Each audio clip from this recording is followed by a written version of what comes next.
Do you know that Candice Owens could be a man and the ICJ may have to sue Allah? Have you heard of the strange fires in Iran or how the Taliban has become more Muslim than Mohammed? Have you seen the 5D chess Brazil is playing with its foreign policy and how Zohran Mamdani is the perfect leftist hypocrite? Finally, do you understand the tragedy of an unprofitable comedian losing his job? Well, I'm here to break it all down for you in this unusual episode of Frank Reports. Let's begin with the First Lady of France, who is suing Candice Owens for defamation because the podcaster accused her of being a man, marrying her relative, and being part of the occult. I don't believe in conspiracy theories, but I must confess it takes balls to sue Candice Owens. But it takes bigger balls to go after the First Lady of France with outlandish, fantastical claims, going as far as staking your whole career on it. I mean, why is she obsessed with Brigitte Macron's gender? Could it be because she doesn't want us to suspect that she too might be a man? Has anyone ever seen the genitals of either women? Both ladies have husbands who can easily pass for a homosexual. Look at that jawline. Bet you thought it belonged to a man. What if it does? This is Iman Khalif and this is Candice, who looks more like a woman. Isn't it obvious? The rabbit hole is getting deeper, right? And I'm certain that at the bottom is the truth that Candice is a man. But all this solves a bigger mystery for me. See, I used to wonder how a Nigerian who didn't graduate from secondary school could swindle an 80-year-old white American of his entire pension. It used to baffle me, but now it doesn't. Look, Nick Fuentes can argue all he wants that blacks have low IQ, but the vast number of successful internet fraudsters in Nigeria debunks his claim. Oddly enough, the people who listen to Nick Fuentes, Candice Owens, Tucker Carlson, the Hush Twins, and the likes are the same geniuses buying airports that doesn't exist from Nigerian princes. Moving on, the ICJ just ruled that a healthy environment is a human right. Yes, so earthquakes, hurricanes, droughts, and wildfires, all these acts of God are officially human rights violations. So God will soon be standing on trial at The Hague. I can't wait to watch him face justice. The penalty, according to the ICJ, is reparations. Finally, God will be legally obligated to make me rich. But which God? It should be Allah, the God of most OPEC countries. He should be made to pay. But what can he offer besides a night with the men of Al Zut and 72 translucent virgins? The ICJ will have to figure that out, but so far so good. A court with no real power is going after a God that doesn't exist. The ICJ is living up to its name, the Institute of Clowns and Jesters. Still on unhealthy environments created by Allah, Iran has been boiling, with 8 of its provinces shutting down due to a heat wave. What a blast it is for women at this time in the Islamic Republic. It's 40 degrees Celsius outside, but they still must wear the hijab properly. Some say the hijab is a symbol of women's oppression, by evil misogynistic mullahs. But that's a lie. Wearing the hijab, even as temperature rises to 50 degrees Celsius in some places, is clearly a choice. Otherwise, these women will be peeled bananas in the eyes of honey Muslim men. You may not know this, but a heat wave is also what a Muslim man feels when he sees a woman. When it first occurred in Arabia, a pious prophet was beholding the erotic eyes of a 6-year-old.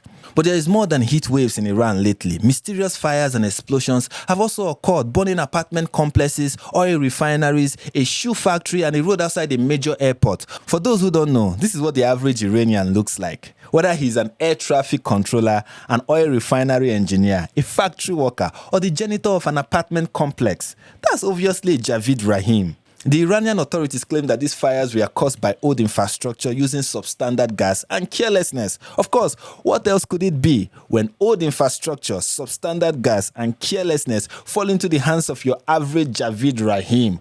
1 to 2 gas explosion a day is what you get. I mean, it goes without saying. But not too far from Iran, great things are happening in the neighboring Sharia wonderland of Afghanistan. The Taliban has issued a ban on children's toys that they consider to be un-Islamic. At this rate, the only toys left in Afghanistan will be 9-year-old girls. The Taliban's idea of Sharia is to take whatever rule the Arabian prophet fabricated and dial it up to 1,400. Thus far, here is a list of things they have banned: women's education, women's bare faces, women's loud voices, music, chess, and now children's toy. The ban in Taliban is very emphatic. This version of Sharia makes Muhammad look like an infidel who allowed his 9-year-old wife to play with dolls. It makes Ayatollah Khomeini sound like a Western liberal degenerate hippie.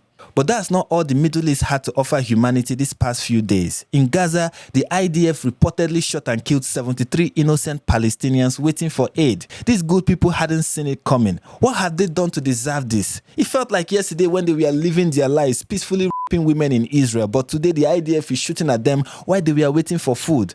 Why would the IDF do this? Is it because Hamas has fully mastered the fine art of embedding themselves amongst civilians, even amongst people waiting for aid, using them as human shields? Of course they wouldn't do that. Hamas has as much love for its people as the mullahs have for Iranian women. It is a perfect relationship. That's why the Quest support them wholeheartedly. And the West has had enough. 28 Western nations have signed a powerful statement calling for the end of the war in Gaza. Yes, a signed statement will bring peace to the Middle East. The pen is mightier than a bomb, you see. The last time these leaders were this effective in ending Islamic terrorism, a European teenage girl was being culturally enriched by 19 Pakistanis. These leaders know how to get it done. When a band of Muslim invaders go about their business, gang little girls in your country, you cover it up and pretend that it isn't happening. These leaders have as much control of radicals within their borders as Mohammed had over his libido, and Israel should borrow a leaf from them, replace their current prime minister with Keir Starmer. But it's not just a signed statement, it's also a court case at the ICJ with Brazil as its new plaintiff.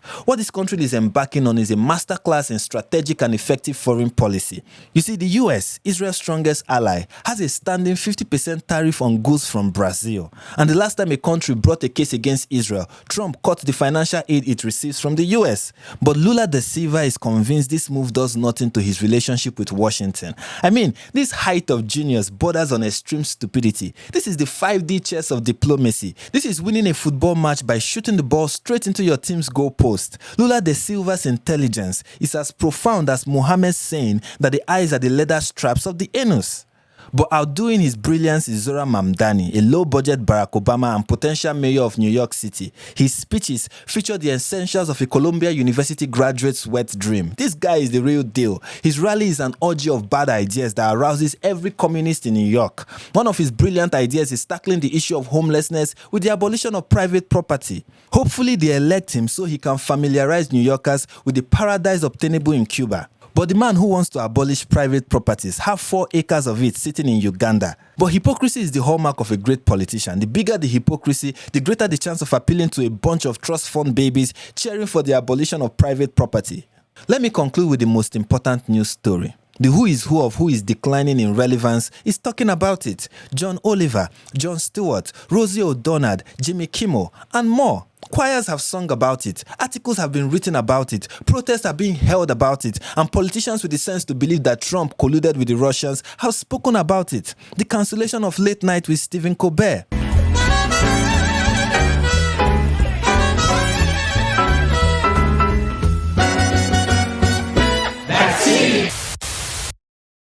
Next year will be our last season. The network will be ending The Late Show in May.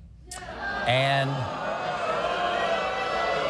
a multimillionaire has-been losing his job is what Americans call a national tragedy. 9/11 has nothing on this undemocratic travesty. Many have called it a politically motivated decision by the network, bowing to the demands of Orange Hitler, and a tyrannical attempt to prevent Colbert from speaking truth to power.